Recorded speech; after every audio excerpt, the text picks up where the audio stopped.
الحمد للہ نعبده ونستعینه ونستغفر به ونعوذ باللہ من شرور انفسنا ومن سیئات اعمالنا من یهد اللہ فلا مضل له ومن یضلل فلا هادی له اما بعد اعوذ باللہ من الشیطان الرجیم بسم اللہ الرحمن الرحیم سورۃ انزلناها وفرضناها وانزلنا فیها آیات بینات لعلکم تذکرون الزانیۃ والزانی فاجلدوا کل واحد منہما مئۃ جلدہ ولا تأخذکم بہما رأفۃ فی دین اللہ ان کنتم تؤمنون باللہ والیوم الآخر ولیشہد عذابہما طائفۃ من المؤمنین صدق اللہ العظیم۔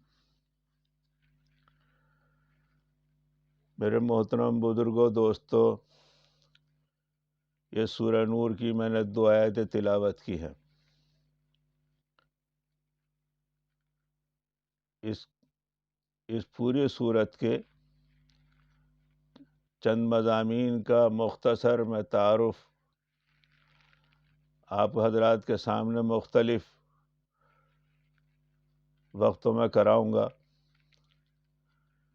دراصل اس سورت کو بیان کرنے کا، اس کے مضامین بیان کرنے کا داعیہ میرے دل میں کیوں پیدا ہوا، وہ بھی 2 منٹ میں آپ کی سمجھ میں آ جائے گا۔ اس میں سورت میں فرمایا گیا یہ سورت ہے ہم نے نازل کیا ہے اور اسے ہم نے فرض کیا ہے، اس میں ہم نے صاف صاف ہدایتیں نازل کیا ہے شاید کہ تم سبق لو۔ ہم اگر کسی ایمان والے سے یا اچانک کسی سے پوچھیں کہ اسلام میں کتنے فرائض ہیں، تو اکثر لوگ کلمہ توحید اور رسالت کی گواہی دینا، نماز کا قائم کرنا، زکوٰۃ کا ادا کرنا، رمضان کے روزے رکھنا اور حج کرنا، یہ 5 فرائض بیان کر دیتے ہیں۔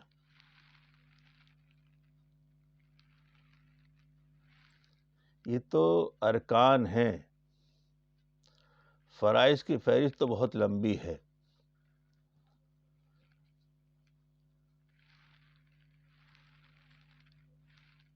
ایک بزرگ گزرے ہیں، بلکہ بہت بڑے فقہ حنفی کے عالم، علامہ ابن عابدین شامی، ان کے فتاوی کی کتاب ہے فتاوی شامی۔ بہت سے علماء اور مفتیان کرام اس سے بہت استفادہ کرتے ہیں، اپنے فتاوی میں ان کے حوالے دیتے ہیں۔ انہوں نے اس کے مقدمے میں یہ لکھا ہے، ان عمل الاخلاص والعجب والریاء والحسد فرض عین۔ اخلاص کا سیکھنا، عجب خود پسندی سے بچنا، ریا اور حسد ان چیزوں سے بچنا اور ان کی چیزوں کا سیکھنا یہ فرض عین ہے۔ کسی ایمان والے کی کامیابی پر اس طرح خوش ہونا جس طرح خود انسان اپنی کامیابی پر خوش ہوتا ہے، اس طرح خوش ہونا فرض عین ہے۔ یہ جاننا کہ سب کچھ اللہ کے کرنے سے ہوتا ہے، اللہ کے علاوہ کسی کے کرنے سے نہیں ہوتا، یہ جاننا فرض عین ہے۔ اور آگے فرماتے ہیں مثلھا وغیرھا والغش والغضب والبخل والبطر والمداہنۃ والاستکبار عن الحق فرض عین والخیانۃ والکبر والبخل، بخل کرنا، کینہ رکھنا، بغض رکھنا، یہ سب چیزیں فرض عین۔ والطمع والبخل والبطر والخیانہ والخیانہ، یہ میں کسی بزرگ کا قول نقل نہیں کر رہا ہوں، امام غزالی یا شیخ عبد القادر جیلانی رحمۃ اللہ علیہ کی کتابوں یا غنۃ التاویل کا حوالہ نہیں دے رہا ہوں، یہ میں ایک ایسے فقیہ کا قول نقل کر رہا ہوں جب وہ شخص جو چیز لکھ رہا ہے وہ جان رہا ہے کہ اسلامی قانون ہے. انہوں نے اتنے، یہ تو میں نے چند گنائے، انہوں نے جو فرائض گنائے ہیں آدمی حیرت میں ہوتا ہے. اور مجھے یہ درس دینے کے لیے اس چیز نے ابھارا کہ ایک کتاب ہے قاضی ثناء اللہ پانی پتی رحمۃ اللہ علیہ کی، مالا بدھ منہ، سب لوگ جانتے ہیں، درس نظامی میں وہ پڑھائی بھی جاتی ہے. اس میں وہ ایک جگہ مسئلہ لکھتے ہیں جہاں کہتے ہیں کلمات الکفر کا عنوان و نمایاں ہے کہ جن کلمات سے انسان کافر ہو جاتا ہے بولنے سے، ان میں ایک مسئلہ انہوں نے لکھا ہے حلال قطعی کو حرام سمجھنا اور حرام قطعی کو حلال سمجھنا اور فرض کو فرض نہ جاننا انسان کو کافر بنا دیتا ہے. فرض کو فرض نہ جاننا، میں واقعی چونک گیا کہ ارے یہ کیا بات کر رہے ہیں، فرض کو فرض نہ جاننا یہ انسان کو کافر بنا دیتا ہے. اب یہ جب سورت کے شروع میں فرمایا گیا ہے، اس سورت کو ہم نے فرض کیا ہے، کسی بھی سورت کے شروع میں اللہ تعالیٰ نے اس طرح نہیں فرمایا ہے کہ ہم نے یہ سورت اتاری اس کے احکامات کو فرض کیا ہے. اس میں کئی بھی نماز، روزہ، حج، زکوٰۃ کا تذکرہ نہیں ہے، سب معاشرتی مسائل ہیں.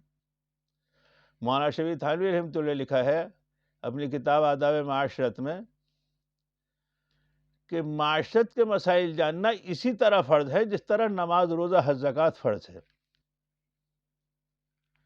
اس چیز نے مجھے مجبور کیا کہ یہ احکامات لوگوں کی نظروں سے اوجھل ہے اور لوگ جانتے ہی نہیں، اور پھر اس میں وہ پریشان ہوتے ہیں. اور خدا نخواستہ اس میں کی کتنی چیزیں ایسے ہیں جو ہم اور آپ فرض نہیں جانتے، اور جس طرح مالا بدو مینو کا میں نے حوالہ دیا کہ فرض کا فرض نہ جاننا ایمان سے خارج کر دیتا ہے. یہاں اپنے ایمان کی خیر منانے کے لیے اس صورت کو سنیں، اور اس کی جگہ جگہ میں پوری تشریح اس کی اور تفسیر نہیں کروں گا، کوئی درس قرآن کے اندر سے صرف چند چیزیں اس سے جو ہمیں اور آپ کو حاصل ہوتی ہیں وہ میں عرض کرنے کی کوشش کروں گا، دو تین آیتوں کو سامنے رکھ کر. سب سے پہلے فرمایا الزانیۃ والزانی فجلدوا کل واحد منہما مئۃ جلدہ، زنا کرنے والی عورت اور زنا کرنے والی مرد ان کے 100 کوڑے مار دے جائے. یہاں زنا میں پہلے عورت کا ذکر کیا ہے، ورنہ اصول یہ ہے مومنون کا لفظ جب بولا جاتا ہے تو وہاں پر عورتیں اس کے ذیل میں آ جاتی ہیں، لیکن بعض اہم جگہ پر اللہ تعالیٰ نے عورتوں کا صاف ذکر کر دیا. یہاں زنا کے اس میں عورت کا ذکر پہلے کیا گیا، اور والسارق والسارقۃ فاقطعوا ایدیہما، جہاں چوری کا ذکر ہے تو وہاں چور اور چورنی کے ہاتھ کاٹ دیے جائیں تو وہاں مرد کا ذکر پہلے ہے، یہاں عورت کا ذکر پہلے ہے. اس سے اشارہ یہ ہے کہ زنا والا ارتکاب بغیر عورت کی مرضی کے نہیں ہو سکتا، اس میں عورت کی طرف سے پہل ہوتی ہے. اور چوری جو ہے اس کے لیے ہمت، حوصلہ، طاقت، جرأت جو چاہیے وہ مرد کے اندر زیادہ ہوتی ہے، اس لیے وہاں پر مرد کا ذکر پہلے کیا. اب یہاں فرمایا گیا ان کے اگر غیر شادی شدہ ہیں تو 100 کوڑے مارے جائیں گے، اور اگر وہ شادی شدہ ہیں تو پھر انہیں سنسار کیا جائے گا. آج دنیا میں جرائم کیوں بڑھ رہے ہیں؟ اب بہت سے لوگ اپنے آپ کو کمزور مسلمان بھی، ارے بھائی یہ تو بڑا سخت ہے، بڑا سخت قانون ہے، بڑا مسئلہ ہے. ہاں کہ صاحب چور کا ہاتھ کاٹ دیا جاتا ہے، قاتل کی گردن مار دی جاتی ہے، کوڑے برسائے جاتے ہیں، اور اس طرح بدنام کیا جاتا ہے. اصل میں مسائل کا حل کیا ہے؟ آج دنیا کے بھر کے دانشوروں نے اس مسئلے پر اپنی فکری توانائی صرف کر ڈالی. کوئی کہتا ہے ان جرائم کی وجہ فقر و افلاس ہے، کسی کا خیال ہے اس کا سبب نظم و ضبط کا فقدان ہے، کسی رائے ہے سب کچھ حکومت کی ڈھیل کی وجہ سے ہو رہا ہے، کسی نتیجے صورت حال کی ذمہ داری جہالت اور ناخواندگی پر عائد ہوتی ہے. غرض جتنی منہ اتنی ہی باتیں، یہ الجھی ہوئی ڈور ہے، اس کا سرا کسی کے ہاتھ نہیں آتا. حقیقت یہ ہے مذکورہ تمام باتیں اپنے حدود میں درست ہیں، اور جزوی طور پر یہ ساری چیزیں جرائم میں اضافے کا سبب بن رہی ہیں۔ جو شخص بھی بصیرت کی نگاہ سے حالات کا جائزہ لے گا اور حقیقت تک پہنچے بغیر نہیں رہ سکتا، یہ چیزیں جرائم کی بنیادی اصل سبب نہیں ہیں۔ کیونکہ اگر جرائم کا سبب یہی ہوتی تو وہ ممالک فرشتوں کی بستی بن جاتے جن میں ایک بات بھی نہیں پائی جاتی۔ مغربی دنیا آج کی اصطلاح میں مہذب و ترقی یافتہ کہلاتی ہے۔ اس میں تو اتنا فقر و افلاس ہے، نہ ایسی جہالت ہے، نہ خواندگی ہے، نہ ضرورت کا تو یہ عالم ہے، دنیا بھر میں اس کی مثالیں دی جاتی ہیں۔ انتہائی جرائم کے محکمے اتنے چست باخبر ہیں کہ پہلے کبھی نہیں تھے۔ وہاں جرائم کی سالانہ رپورٹ ملاحظہ فرمائیں۔ جہاں تک جرائم کے اعداد و شمار کا تعلق ہے، بہت سے پسماندہ مشرقی ممالک میں اس کی گردش بھی نہیں پہنچتے۔ امریکہ کے فیڈرل بیورو آف انویسٹیگیشن نے پچھلے سال کے جرائم کے بارے میں جو رپورٹ لکھی، اس میں واضح ہوتا ہے امریکہ میں اس سال ہر 30 منٹ میں ایک قتل ہوا۔ رپورٹ نے بتایا یہاں 39 سیکنڈ میں کوئی ایک جرم کو ضرور سرزد ہوتا ہے۔ ہر 13 منٹ کے بعد کسی ایک امریکی عورت کے ساتھ زنا مرجی بھی کیا جاتا ہے۔ ہر 81 سیکنڈ میں کوئی زبردست ڈاکہ پڑتا ہے۔ ہر 40 سیکنڈ میں کسی ایک امریکی شہری پر جسمانی حملہ کیا جاتا ہے۔ یہ اس ملک کی باتیں کی جا رہی ہیں جہاں پر ان سب چیزوں کی اور جہاں پر اگر دیکھا جائے نہ تو فقر و افلاس ہے، نہ بد نظمی ہے۔ امریکہ کے جیسے ملک جس میں جرائم کی شرح کا کیا مطلب؟ آخر کیا بات ہے؟ دولت کی ریل پیل، روز افزوں اضافہ ہے، معیاری تعلیم کا یہ حال ہے کہ دنیا بھر کے باشندے وہاں تعلیم حاصل کرنے فخر محسوس کرتے ہیں۔ سیاسی زندگی اتنی ہموار ہے، اس میں کبھی کوئی بحران نہیں آتا۔ وہاں کے نظم و ضبط کے قصیدے دنیا میں پڑھے جاتے ہیں، پولیس ایسے 1000 گنا زیادہ ہے۔ لیکن یہ سب کچھ کیوں ہے؟ یہ اس وجہ سے ہے کہ اصل میں جس اللہ نے انسان کو بنایا ہے، اسی انسان نے اس کا سلوشن بتایا ہے کہ بیماری سے، پریشانی سے انسان کیوں رک سکتا ہے اور ان جرائم سے انسان کیوں باز آ سکتا ہے۔ وہ صرف آخرت کے خوف سے۔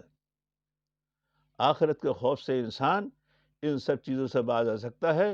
دنیا میں آپ جتنی زیادہ قانون بنا لیں، کچھ کر لیں، ان مسائل کا حل سلوشن وہ نہیں کر سکتے جب تک کہ انسان کے دل کے اندر خدا کا خوف نہیں بیٹھے گا اور آخرت کی فکر کہ اس کے بعد ایک دنیا ہے اور اس میں جا کر ہمیں جواب دہی کرنی ہے، جب تک وہ نہیں بیٹھے گا تو اس سے پہلے یا پھر ان جرائم پر اس طرح کی سخت سزا دی جائے، جرائم پر اس طرح کی سخت سزا دی جائے کہ انسان کی ایک مرتبہ دیکھ کر روح کانپ اٹھے۔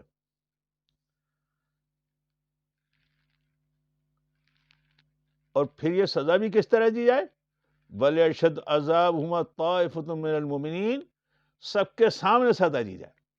دیکھیے جو اصل مسئلہ ہوتا ہے اور اصل چیز ہوتی ہے، ایک عربی کا ایک محاورہ ہے، الشہادۃ العادہ، اصل میں شہادت گواہی وہ ہے جو دشمن کے منہ سے نکل جائے۔ منموہن سنگھ کے زمانے میں نربھیا کانڈ ہوا دہلی میں، اس وقت سشما سوراج جو تھیں اپوزیشن کی لیڈر تھیں، انہوں نے بڑے چلا کر پارلیمنٹ میں کہا تھا کہ ان کے مجرموں کو بیچ چوراہے پہ سزا دی جائے، بیچ چوراہے پہ سزا دی جائے۔ یہ دیکھیے اسلام، اب اگر یہ بتایا جائے یہاں پر سنسار کیا جاتا ہے بیچ چوراہے، وَلْيَشْهَدْ طَائِفَةٌ وَلْيَشْهَدْ عَذَابَهُمَا طَائِفَةٌ مِّنَ الْمُؤْمِنِينَ، قرآن کیا کہہ رہا ہے؟ اس سزا دیتے وقت اہل ایمان کے ایک گروہ موجود ہے، یعنی کہ پبلک کے سامنے سزا دی جائے تاکہ اس کی فضیلت ہو اور لوگوں کو عبرت حاصل ہو۔ کسی بند کمرے میں، کورٹ روم کے اندر سزا دینا اور جیل کے اندر کمروں میں سزا دینا اس مسائل کا حل نہیں ہے جب تک کہ انسان کے سب کے سامنے ان کی عبرت کے لیے سزا نہیں دی جائے۔ اب تو اور بڑا فلسفہ ہے، ان بجائے اس کے کہ ان سزاؤں کو نافذ کیا جاتا، بلکہ ان کے لیے بڑی وہ جو اب تو فلسفہ بن گیا ہے، جو لوگ جرائم کا ارتکاب کرتے ہیں وہ کسی ذہنی بیماری کے سبب کرتے ہیں، اس وجہ سے وہ شخص مستحق تربیت و اصلاح ہیں، ہمدردی کے ہیں، نہ کسی سخت سزا کے۔ اس فلسفے کی برکت سے زمین گنڈوں سے اور وباشوں سے بھر گئی ہے، بدماشوں سے، اور آپ دیکھ رہے ہیں آپ کے ملک کے اندر روزانہ کوئی نہ کوئی کیس ہوتا ہے لڑکیوں کے ساتھ اور بچوں کے ساتھ، وہ صرف اس وجہ سے کہ اسلامی سزا نافذ نہیں ہے. اسلامی سزا نافذ ہو جائے اور دل کے اندر انسان کے آخرت کا خوف بٹھا دی جائے. کبھی کبھار اس طرح کی کوئی جرم ہو جائے، اس پہ اتنی سخت سزا دی جائے کہ انسان دہائی بول جائے. میں پہلے بھی سنا چکا ہوں، میرے سامنے سعودی عرب میں ایک ہاتھ کٹا تھا، 3-4 دن تک رات میں جھٹکے سے میں جاگ جاتا تھا، جھٹکے جاگتا تھا ایک مرتبہ ہاتھ کٹتا ہوا دیکھ کر. صرف مسائل کا حل وہی ہے. اللہ تعالی ہمیں آپ کو سمجھ اور فہم نصیب فرمائے. دوسری بات، اس صورت کے اندر جو باتیں بیان کی گئی ہیں وہ فرض درجے کی ہیں، فرض درجے کی ہیں، اور زیادہ تر معاشرتی قسم کی ہیں جنہیں ہم زیادہ تر گردانتے نہیں اور سمجھتے ہیں کرو کرو نہ کرو نہ کرو. ہم تو صرف نماز پڑھ لیتے ہیں، روزہ رکھ لیتے ہیں، حج بھی کرائے ہیں اور زکوٰۃ بھی دے لیتے ہیں. کچھ نفلی قسم کی چیزیں ہیں، یہ بڑھاپے میں یہ بھی کر لیں گے. ایسا نہیں ہے. اس میں جو معاشرتی مسائل بیان کیے گئے ہیں وہ فرض درجے کے ہیں. اور جیسے کہ میں نے عرض کیا، بہت زبردست فقی کے حوالے سے، مالا بد منہ کے حوالے سے میں نے یہ بات عرض کی کہ فرض کا فرض نہ جاننا انسان کو ایمان سے خارج کر دیتا ہے. اپنی ایمان کو بچانے کی خاطر ان مسائل کو سنیں، سمجھیں اور زندگی میں لائیں. اللہ تعالی ہمیں سب کو اس کی توفیق نصیب فرمائے. وآخر دعوانا الحمدللہ رب العالمین.